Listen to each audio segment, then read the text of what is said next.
Antes de intentar reparar cualquier neumático, este debe ser desmontado y colocado en una máquina para inspección de neumáticos en un área con buena iluminación. El técnico deberá examinar el neumático y marcar los daños con un crayón. Adicionalmente, debe tener conocimiento de las políticas de reparación de la compañía, así como las del fabricante de neumáticos y las de Tech International.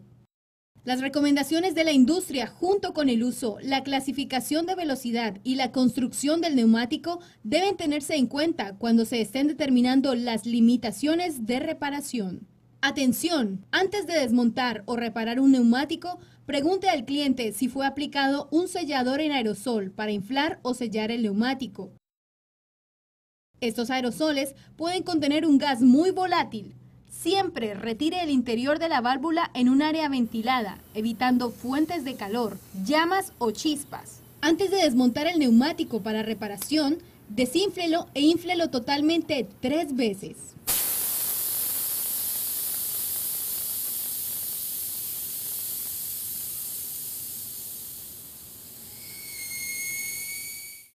Los neumáticos con las siguientes condiciones no deben ser reparados o deben ser enviados a un centro técnico de reparación.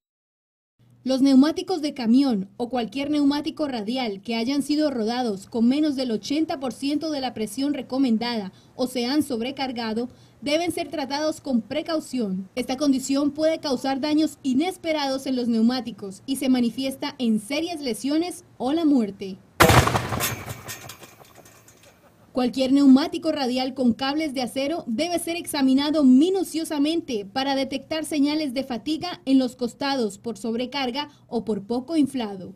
Si se sospecha de un neumático, este debe ser inspeccionado para identificar ondulaciones o abultamientos en los costados, decoloración en la capa de butilo, cables protuberantes, etc.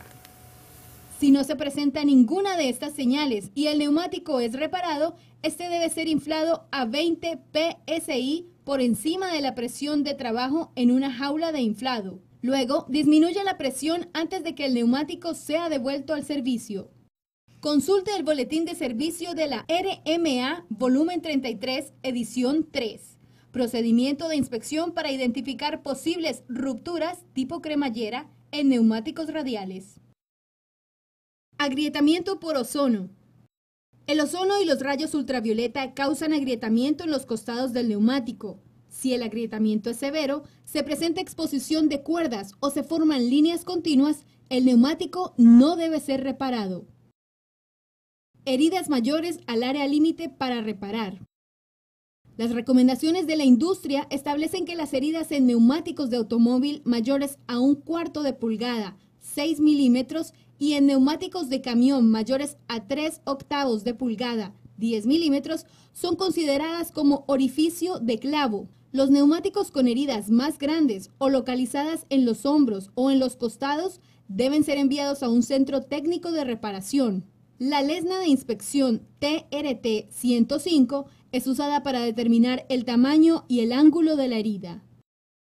Neumático rodado sin aire o con poco inflado.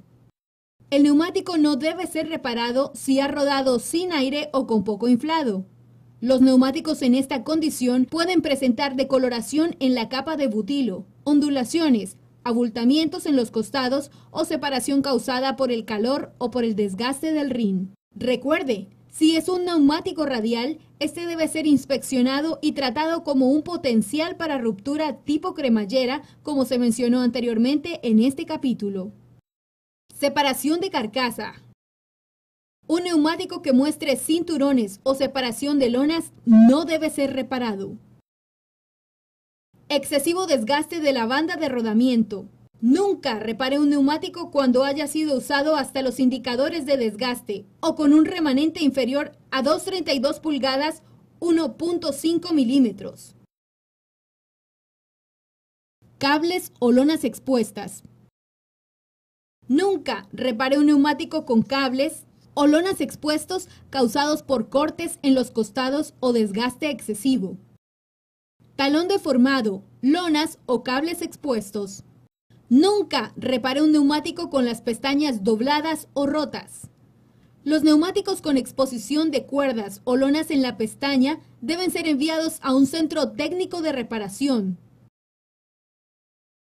Heridas con un ángulo mayor a 25 grados. Si el ángulo de la herida excede 25 grados, el neumático no debe ser reparado con un Uniseal Ultra. En este caso, se debe utilizar un tapón y un parche.